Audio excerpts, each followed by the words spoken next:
देखो नकुल, अब मुझसे बर्दाश्त नहीं होता। आज तो तुम्हें कोई ना कोई फैसला लेना ही होगा।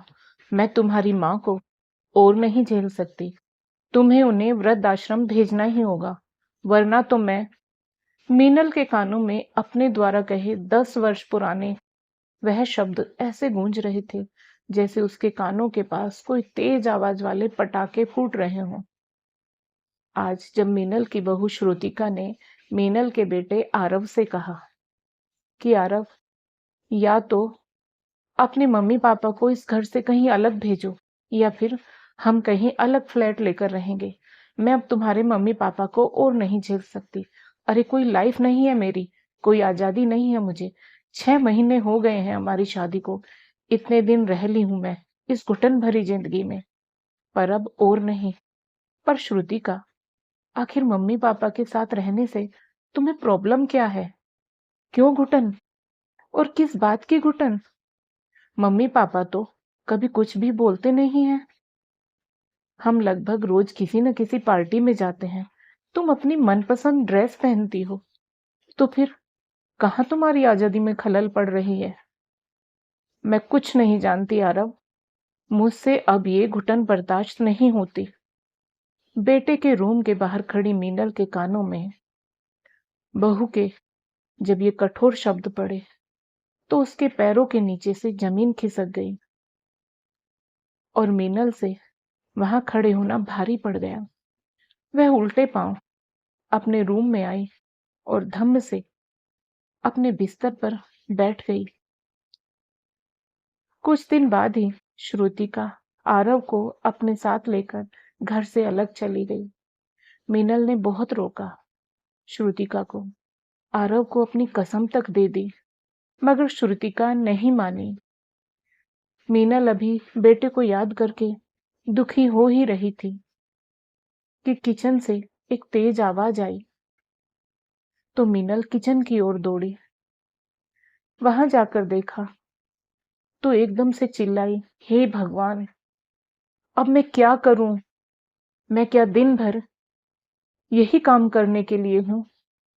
सबके पास अपने अपने काम हैं, बस मैं ही अकेली फ्री हूं इस घर में। क्या करूं मैं? कहाँ जाऊं? मीनल रसोई घर में काम करती हुई जोर जोर से चिल्ला रही थी। मीनल की आवाज सुनकर उसका पति नकुल कमरे के बाहर आया और मीनल से बोला, क्या हो गया मीनल? तुम ऐसे क्यों चिल्ला रही हो? ये सुनते ही मीनल चिढ़ते हुए नकुल नकुल की ओर देखकर बोली, चिल्ला रही हूं मैं? अरे कभी तुम संभालो अपनी माँ को तो पता चले। पता है, आज फिर से किचन में सारा सामान बिखेर कर रख दिया तुम्हारी माँ ने। जब कोई काम होता ही नहीं है तो करती ही क्यों है? आवाज देकर मुझे बुला भी तो सकती है। मीनल, क्या कह रही हो तुम? क्या तुम जानती नहीं हो कि माँ बूढ़ी हो गई हैं?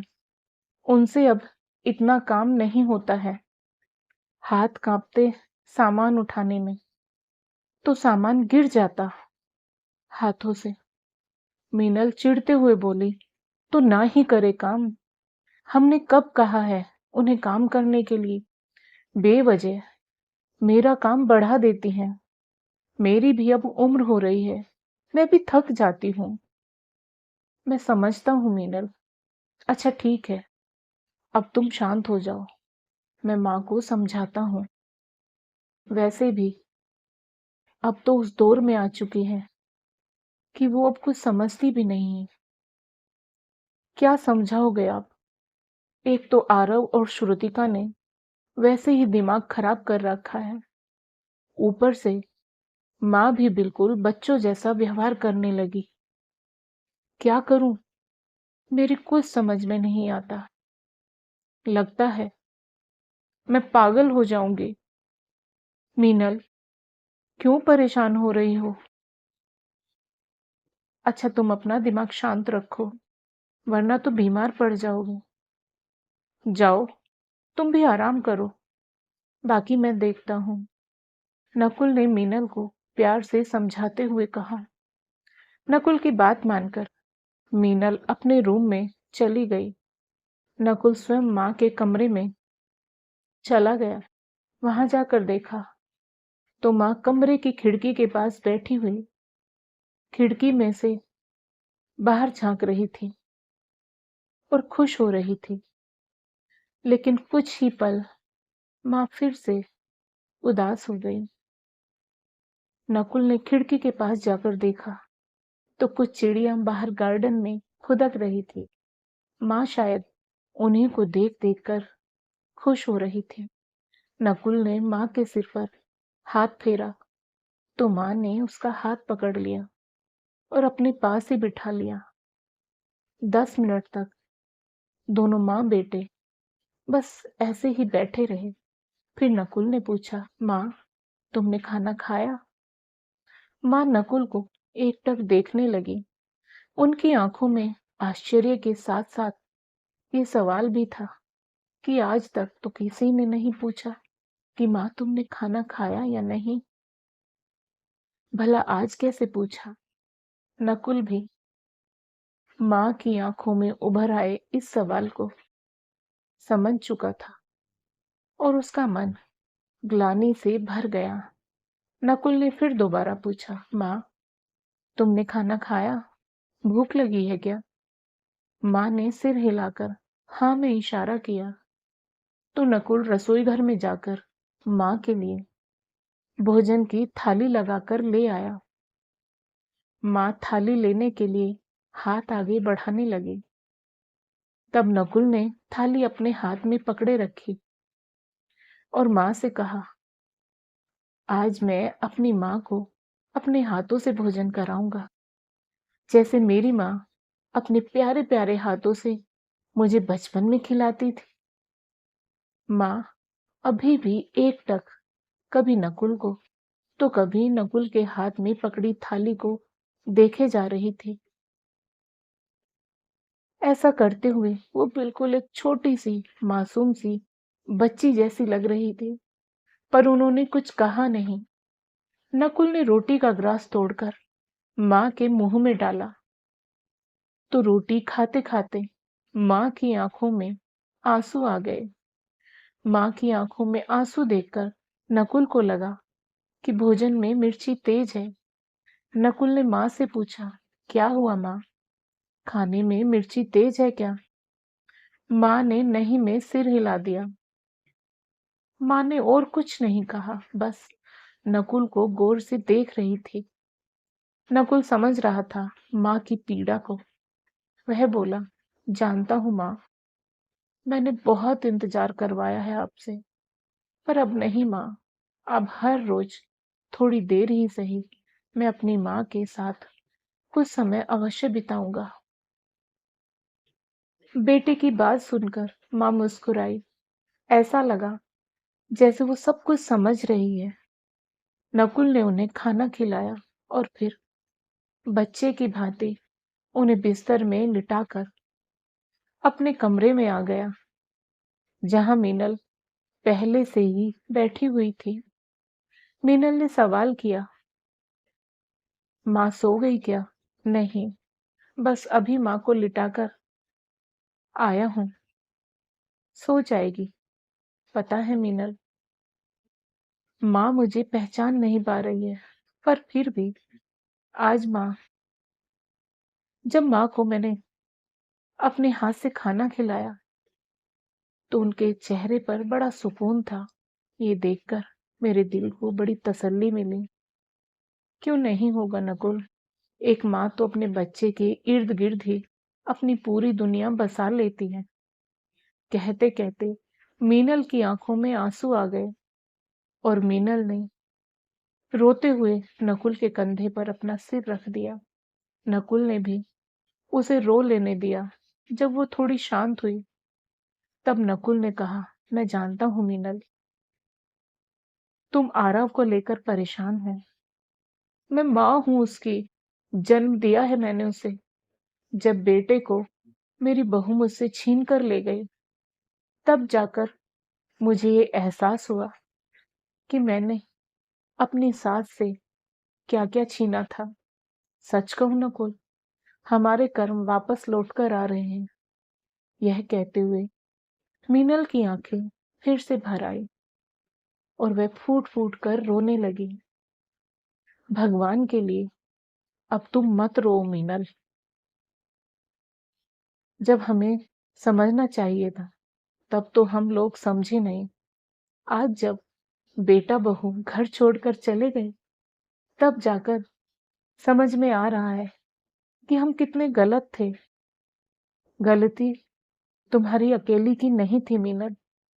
मैं तो बेटा था, मैं तो अड़ सकता था कि माँ को, लेकिन मैं भी कहाँ समझ पाया जो तुम्हारे जरा से कहने पर अपनी बीमार और बूढ़ी माँ को वृद्धाश्रम छोड़कर आ गया। कितना रो रही थी माँ, बार बार गुहार लगा रही थी कि बेटा मत छोड़कर जा मुझे यहाँ। पर मैं तो पूरा पत्थर दिल बन चुका था। उस वक्त नकुल को याद हो आया वो दिन जब वह अपनी बूढ़ी माँ को वृद्धाश्रम छोड़ने गया था और माँ को वृद्धाश्रम छोड़ने के कारण केवल इतना सा था कि माँ अब बूढ़ी हो चुकी थी। बाबूजी के जाने के बाद उनसे अब पूर्व की भांति काम नहीं होता था और ना ही घर की देखभाल कर पाती थी। इसलिए अपने ही बेटे और बहू को वो बोझ लगने लगी थी और इस कारण घर में आए दिन कलह होती थी। तंग आकर आखिरकार नकुल ने माँ को वृद्धाश्रम छोड़कर आने का फैसला लिया। जब नकुल माँ को वृद्धाश्रम छोड़कर वापस घर जा रहा था तब माँ कितना रोई थी। बोली, बेटा मुझे अकेला छोड़कर मत जा। तेरे अलावा और मेरा इस दुनिया में है ही कौन। भगवान के लिए अपनी माँ पर तरस खा। मैं अकेली कैसे रहूंगी, मुझे तेरी याद आएगी। माँ, अब मैं क्या करूं, तुम बूढ़ी हो गई हो, तुमसे कुछ काम तो होता नहीं है। तुम्हारे कारण कलेश और होता है घर में। माँ, अब तुम हमारे किसी काम की नहीं रही। अब तुम हमारा पीछा छोड़ो और हमें चैन से जीने दो। नकुल बेटा, मैं तेरे हाथ जोड़ती हूँ, तू ले चल मुझे अपने साथ। मुझसे जितना काम हो पाएगा मैं करूंगी। शिकायत का कोई मौका नहीं दूंगी। मीनल को और तुझे बिल्कुल भी परेशान नहीं करूंगी। बेटा तू मुझे ले चल यहाँ से। इस बुढ़ापे में मुझे अकेला मत छोड़। बेटा इतना कठोर मत बन। परंतु कठोर दिल बेटे पर अपनी रोती बिलखती माँ की गुहार का कोई असर नहीं हुआ और बूढ़ी माँ को वृद्धाश्रम छोड़कर घर वापस आ गया। बस यही सदमा माँ के दिल पर बैठ गया था। वृद्धाश्रम से आने के बाद नकुल तो अपनी पत्नी मीनल और इकलौते बेटे आरव के साथ खुश था। माँ की एक पल को भी याद नहीं आई उसे। मीनल तो खैर दूसरे घर से आई थी तो उसे तो क्यों याद आती सास की। नकुल के पास वृद्धाश्रम से फोन आते थे यह बताने के लिए कि आपकी माँ की तबीयत ठीक नहीं है, वो आपसे मिलना चाहती है, आपको देखना चाहती है। परंतु नकुल और मीनल कोई ना कोई बहाना बना देते आश्रम ना आ पाने का। एक दो बार वृद्धाश्रम वालों ने फिर फोन किया कि आपकी माँ की तबीयत बिल्कुल ठीक नहीं है, स्थिति ज्यादा खराब है, अजीब अजीब सी हरकतें करती है, कभी हंसती है तो कभी रोती है। परंतु नकुल और मीनल ने माँ से मिलने की तब भी कोई आवश्यकता नहीं समझी। धीरे धीरे वृद्धाश्रम वालों का फोन नंबर देखते ही उन दोनों ने फोन उठाना भी बंद कर दिया। अपनी माँ के प्रति इन दोनों पति पत्नी का नकारात्मक रवैया वृद्धाश्रम वालों को भी समझ में आ गया था। आखिरकार उन लोगों ने भी इन लोगों को फोन करना बंद कर दिया। इधर धीरे धीरे मीनल और नकुल ने तो माँ का अस्तित्व ही भुला दिया। पर कहते हैं ना, समय किसी के रोके नहीं रुकता है। समय तो अपनी गति से चलता ही रहता है। आज आप जवान हैं तो कल आप भी बूढ़े होंगे ही। यही प्रकृति का नियम है। बस नासमझ लोग अक्सर भूल जाते हैं। आखिर इतने सालों बाद स्वयं के बेटे बहू ने केवल इसलिए अपनी अलग दुनिया बसा ली कि बहू बेटे को अपनी जिंदगी आजादी से जीनी जीनी है। तब जाकर दोनों को एहसास हुआ, खास तौर से मीनल को, कि उन्होंने माँ के साथ कितना गलत व्यवहार किया था। आज अपने इकलौते बेटे का बिछोह दोनों झेल नहीं पा रहे थे। काफी दिन तक दोनों पति पत्नी आंसू बहाते रहे और अपने पूर्व के फैसले पर, यानी माँ को स्वयं से इस घर से दूर करने के कदम को लेकर आज दोनों को पश्चाताप हो रहा था। जब पश्चाताप की अग्नि जलाने लगी और दिल नहीं माना, तो आखिर एक दिन माँ को देखने के लिए वो लोग वृद्धाश्रम पहुंच ही गए। उन्हें देखकर तो वृद्धाश्रम वाले भी बड़े हैरानी से उन लोगों को देख रहे थे। इसलिए आज वृद्धाश्रम वालों से भी दोनों की हिम्मत भी नहीं हो रही थी नजरें मिलाने की। पर आज वह दोनों माँ को वापस अपने साथ ले जाने के इरादे से आए थे।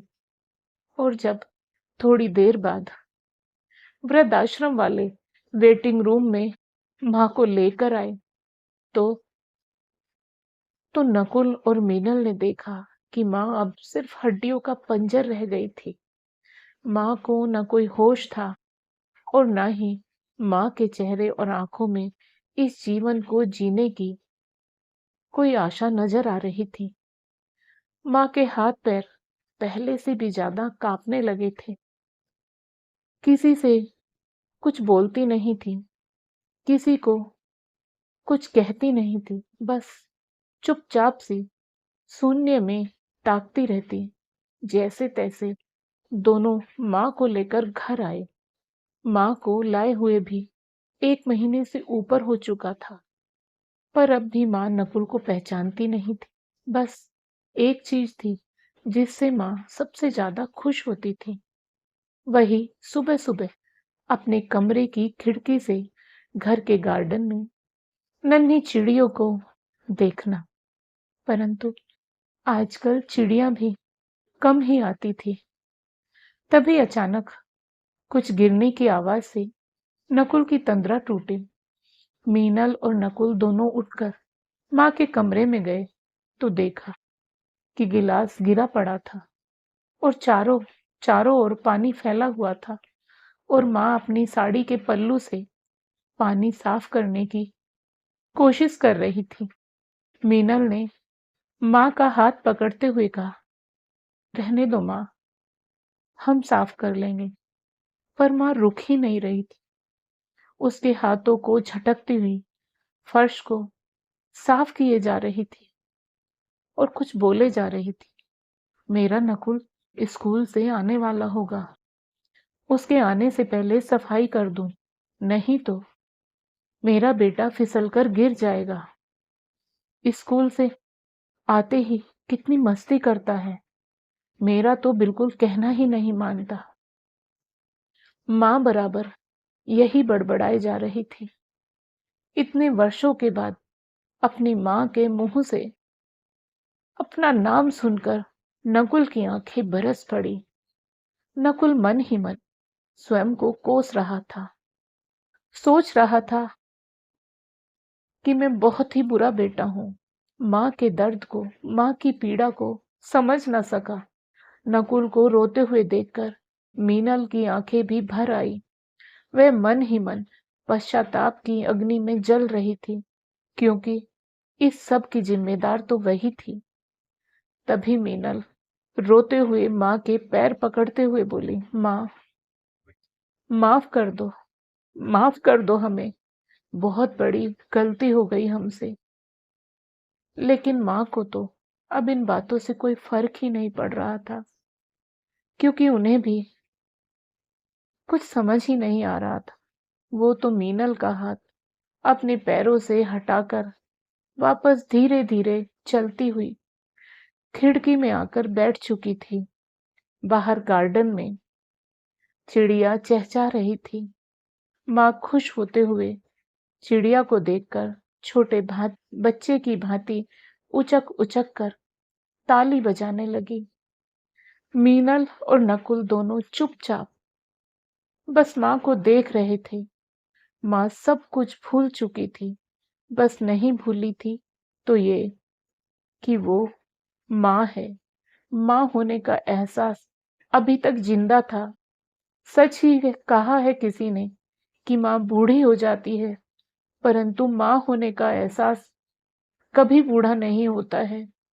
थोड़ी देर में माँ को वहां बैठे हुए नींद आने लगी, तो नकुल ने माँ को उठाकर बिस्तर पर लिटा दिया। माँ चुपचाप आंखें बंद करके बिस्तर पर लेट गई। नकुल माँ के सिरहाने बैठकर माँ का सिर सहलाते हुए अपनी गलती को याद करके पश्चाताप के आंसू बहाता रहा। दोस्तों, किसी भी इंसान पर जब स्वयं पर बीते तो ही एहसास होता है। तो दोस्तों, आपको आज की कहानी कैसी लगी? कृपया कमेंट करके अवश्य बताएं। और यदि आपको कहानी पसंद आई तो कहानी को लाइक करें, शेयर करें और साथ ही जिंदगी सरिता हिंदी स्टोरी चैनल को सब्सक्राइब करें। फिर मिलेंगे दोस्तों एक और नई कहानी को लेकर। तब तक आप अपने परिवार के साथ हंसते रहिए, मुस्कुराते रहिए, खुश रहिए। राधे राधे प्यारे दोस्तों।